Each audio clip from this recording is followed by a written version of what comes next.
In this video, we will use rib command to design this thing in catia visual software. We also use revolve command for designing a small concave part. So first let's begin this process by selecting a plane in part design workbench. So I'm choosing the right plane for making this center axis, which is working as a path for rib. So I'm choosing the position sketch option. So for that I need two lines from the origin. One is a vertical and one is a horizontal. So now I'm constraining them with the proper dimensions. So one is 153 and one is 148. So these double click 148. So okay, 153. So now the bottom thing is 148. So now click on the dimension command is active. So click on the line, drag it and double click on it. So edit the dimensions. So now okay, now use a corner command to make this cutted portion. So click on yes. So give the dimension as a 90. So double click 90, enter. Now the path is created. Okay, so we need a profile now. So exit from this workbench now. So the profile is in another plane. So for that we need to create a new plane which is normal to this path. So choosing the path and choosing the point, we get a new plane. So select the plane now and choose a position sketch option for drawing the new thing on this new plane. So now okay, so we need a profile which is similar to, which is a not similar, which is a circle. So what is the dimension of the circle? Which is a 97. So I'm editing that 97. Click on exit workbench and choose the rib command. So not revolve, you have to click and click the profile and click the path. So now it is okay. So it is a hollow body. So for that you need to enable the thick profile option. Double click on the part and here you can give the thickness of this. So 97 minus 70, which is just 27, and which is divided by 2, we get 13.5. So now the pipe thing is completed. Now there is another extended jointing area that is exists above and both ends of this pipe. So for that I'm drawing another circle. I'm choosing the okay. What is the diameter of the outer circle? Which is a 220. So I'm constraining them with the dimension 220. It is okay. Now if you see in the drawing 185 PCD, we have 8 holes of dia 21. So now I'm creating the PCD with the construction lines. I'm giving the dimension as a 185. Okay. So now we need a small holes of 8 of dia. So okay, disable the construction purpose. Okay, now give the dimension which is a 21 dia.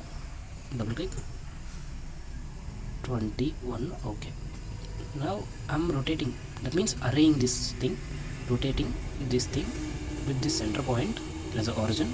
And instances I need instances around 360 degrees divided by 8. So click on OK. So now we get 8 instances. So now exit from this workbench and use a pad command to extrude. So click on reverse direction, click on OK. The thing is completed. Now this same thing we need on the other side as well. So for that I'm copying the sketch of this pad, copy and select the same part body and paste here. So new sketch is added here to change its support structure. Click on the change support and click on a new support which you want to add the material. So now double click on the sketch, you can edit it. Double click, fit all. So okay, now we get an extra line. So I'm making it as a construction purpose, and I need another inner circle. For that I'm choosing the project 3D element option and disabling the construction purpose. Okay, disabling the construction feature. So exit from this workbench now using the pad command on reverse direction of extrusion 25. Okay, 25, not on this side. We need to change the dimension, we need to change the side to reverse side. So click on reverse side and click on OK.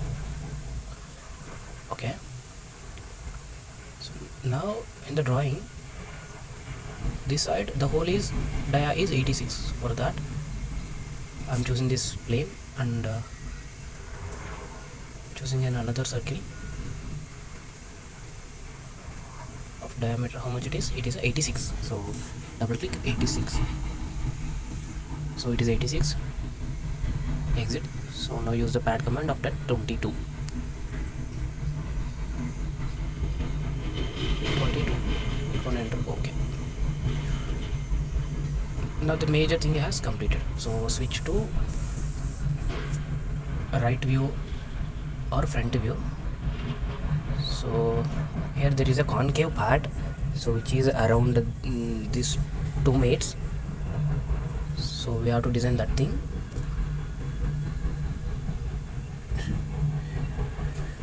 So for that, what I do, if I use the corner a 3D fillet option, so it is forming like a concave part, but we need a convex sheet.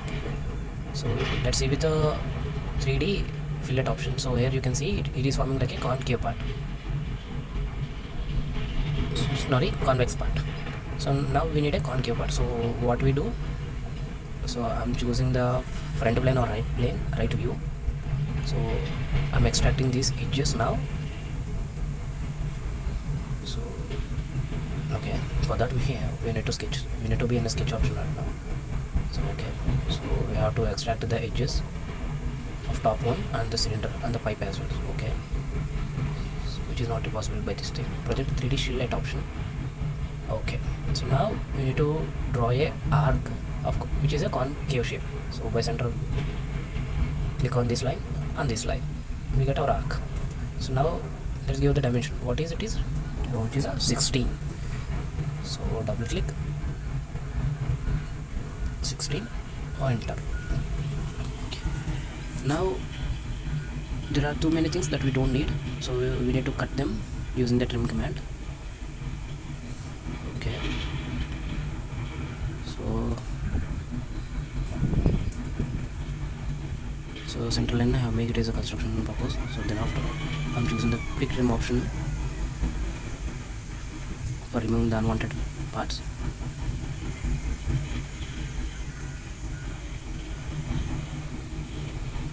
As you can see, if I delete this line, automatically all lines are deleted. So now what I do, I'm just undoing the actions that I made. So now I'm breaking this, I'm breaking here. So what break option is there, select the line that you want to break. So I need to break this line with respect to this line. So now see, okay, now select on this line as well and click delete. So now the concave part is only remained in this sketch. So click on this workbench, exit on this. So now use either rib or you can also use revolve command. So rib and select this path. So now the concave part is created. Click preview. So it is also correct. So you can also use the revolve command as well. Cancel. You will use revolve as well. So click on revolve command. Choose the path only. Choose the profile only. So it is automatically generated. So preview. Okay. So okay. So switch to isometric view. So in the drawing you can see a pipe is in extension pipe is added here. So for that we need to add a reference plane which is at a distance of 200 from this surface. So I'm making the 200 here. So review. Okay. So now select this plane and choose a position sketch for drawing the new thing here. So here I need a circle. I need a 2 circles here. So okay, I'm choosing the 2 circles here. I'm drawing somewhere else. I'll give the constraints later.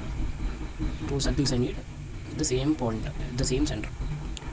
Constrain them with the dimensions. So what is the dimension of the outer one, which is a 50 and which is a 21. Double click 50, enter. 21, enter. Okay, now from the circles to the base of the pipe or product, which is a 118. So we will constrain that dimension. So okay, from the circle to this edge, which is a 118. So okay, so now it is forming not like okay, click on window options, control Z, and make the dimensions. First select this edge and then the circle. So now edit them with a 118. Okay, now okay, so we will extrude. So the hole is a extrude hole, through hole, so we will do it later. So click on exit, pad, and choose the up to next option on the reverse side, up to next option. So here you can see there is a mistake, so we need to look care about it. Double click on the sketch. So dimensions are okay. So here it is, the diameter of this hole is 50 only. So click on exit. Okay, click on the pad command and choose up to next option. So now it is right. So preview. Okay, so now we need a through hole at this surface. So choose the surface as a plane and you draw a circle here. Take a dimension constraint, choose the both circles and right click. Here you can see concentricity relation. So now constrain the circle with a 21 dia. So okay, now so click on exit. Here it is a pocket, it is a through hole, so you need to use a pocket command. So here you can use up to next option, up to last option, up to surface option. So I use up to surface option. Okay, so here I use up to surface option. You can also use up to next or up to last option as well. So click on preview. Okay, so now it is completed. Let's click on isometric view.